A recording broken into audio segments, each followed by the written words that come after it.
Let's get salty! Everyone, Zeddy here again today with a brand new video, and we got something pretty rare right now to talk about. Something that's more rare than opening up a signature card in packs these days.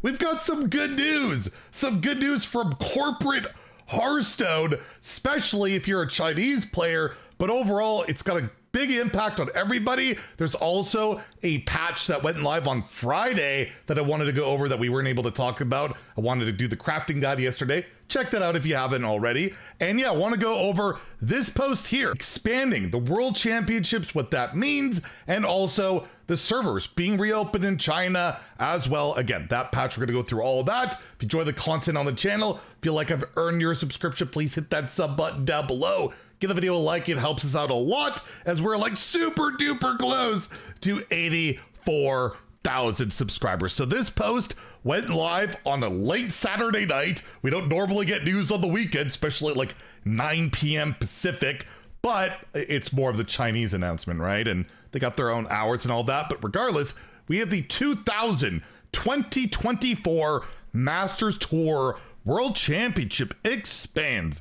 The Masters Tour World Championship of 2024, which has been nothing but downsides and downsides. I did say and theorized a large part of that was, you know, the Chinese servers being shut down like a year and a half ago. It's huge in China. Esports scene is way bigger in China for Hearthstone than it's ever been anywhere else. And they're going to be back. They immediately want to get them involved. So yeah, it's going to be expanding. Instead of 8 people qualifying for Worlds, there will be 16 total, and boosting the prize pool to a grand total of $500,000 provided by Blizzard Entertainment and NetEase Thunderfire. It also states here that the top 4 players from the China qualifiers and the 8 players based on points from ladder rankings will join the champions and runner-up of the spring and summer's Masters Tour in a showdown for their share of the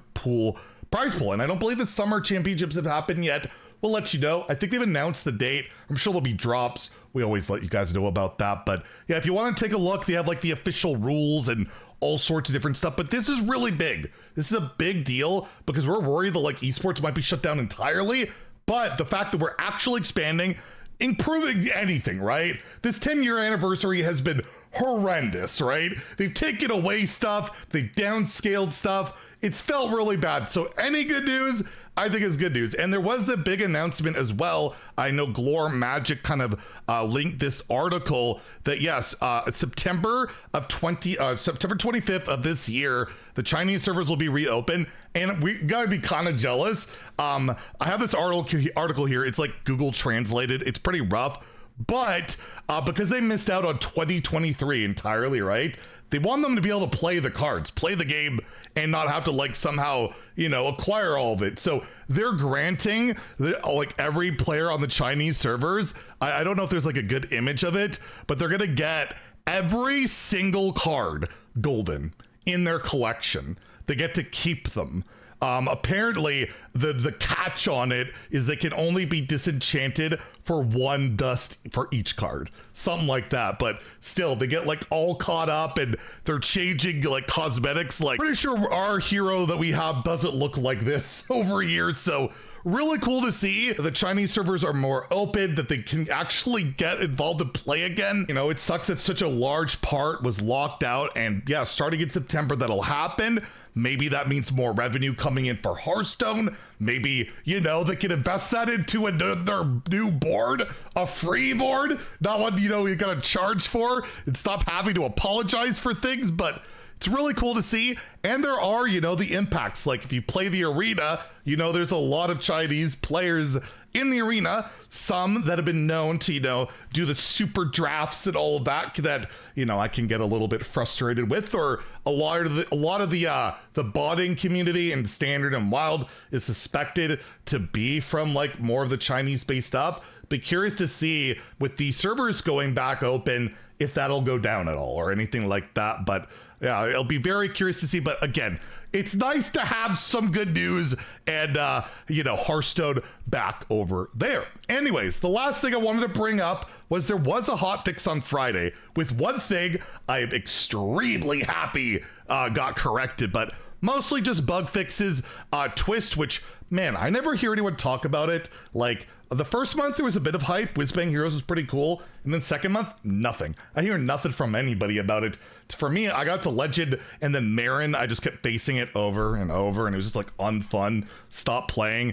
And yeah, I don't hear a lot about it. So let me know in the comments down below. Are you still playing Twist? Is anybody? It's going away after this month if you haven't played it, by the way, for at least like a month or two because reasons. So yeah, they did fix a bug though, where random generation would sometimes fail as a result of this fix. Boris, Warden Omu, Helveria, Dark Raven, and Kael'thas Sunstrider will once again be available for play. They were like temporarily banned. So if you want to play those before they leave in a few days, you can absolutely do that.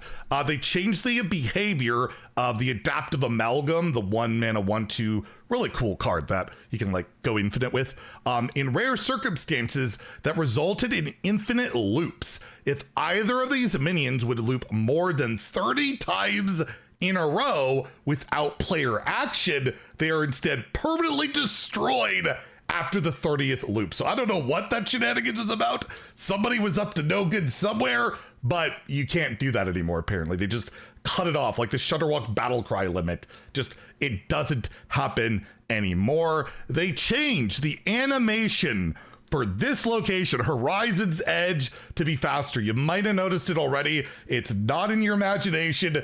It's slightly faster. It's not like a lot faster. It's slightly to the point where it's not noticeably slow. That was the first thing when I did theory crafting. I'm like, speed this up. Or actually when I played it in Arena, it's just slow. So yeah, it's better now. I played it. It's a lot better. So awesome that they got that done.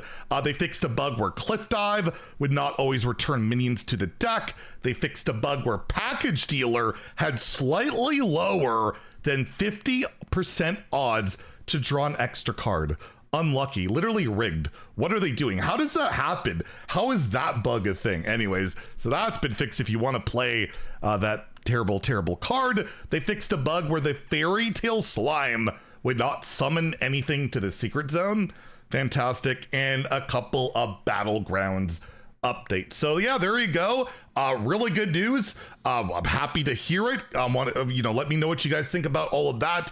The patch, Chinese players finally being able to play again, worlds being expanded. I just felt like we needed something. Like, it's small, it's not huge. It doesn't make up for a lack of a new board and crappy communication. But hey, we gotta praise the good while critiquing the bad, while I critique the bad while praising the good, because that's what we do around here. So stay tuned, by the way, later today, Concierge Druid, it's kind of busted, so I highlight the deck. You might want to check out that deck in the gameplay. We weren't wrong about that card at all. Super good. And tomorrow, I think we might start talking about the meta. What should get nerfed? What should get changed? It's getting to that point that, yeah, we're starting to see stuff get in there. But overall, I'll give my impressions of stuff. It might surprise you. You might be completely flustered by, I don't know. Anyways, if you enjoyed the video, please like and subscribe. Have a great day and stay salty, my friends.